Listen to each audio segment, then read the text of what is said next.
casting, but you look at who he is. He's 55 years old, but at 35, 20 years ago, 2006, he becomes the youngest member elected to the Federal Reserve under President Bush. In the first Trump administration, he was on the short list to be a Fed chair. Then thereafter, a consideration for Treasury Secretary. But this is a, Stanford undergrad, Harvard Law. This is a qualified individual with 20 years of experience in this arena. And I think when we talk about, those polls we were showing about Democrats have an edge on affordability, the president and his advisors, Kevin Hassett, Howard Lutnick, talking about in 2006, it's going to take off.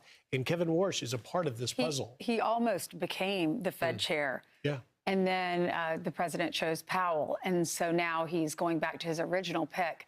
Fun fact, he's married to the granddaughter of Estee Lauder. And she and her sister, Erin Lauder, who are very well known in the beauty business, they started a company together and became the youngest billionaire women in the country. So both of them, husband and wife, what a team. Yeah. Dynamic couple. Well, another dynamic couple would be Doug Burgum, Interior Secretary, and his wife, Catherine Burgum, who is helping the White House work on an issue that is very, very near and dear to a lot of families. Addiction and the incredible struggle that so many millions of Americans go through and have family members who go through and children who go through.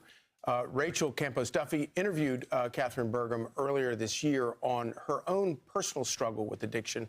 Here's a bit of that. You struggled with addiction, and then now you're paying it forward through your organization.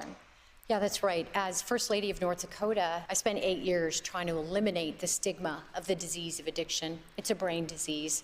So what we did for 8 years was just encourage people to talk about it, talk about how addiction has impacted their lives. Now, over 190 million people across our nation are impacted negatively by the disease of addiction.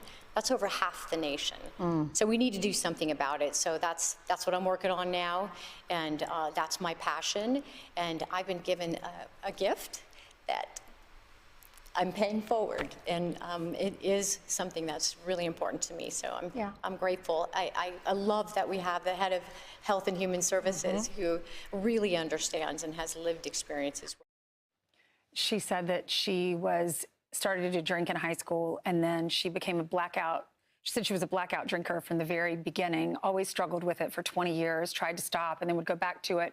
So she talks about that struggle and that process and how one day she just decided to go out on a walk. And she said, I didn't have faith. I didn't believe in, I just wasn't religious. She said, I went out and I just said, if there's someone up there, help me, please help me. And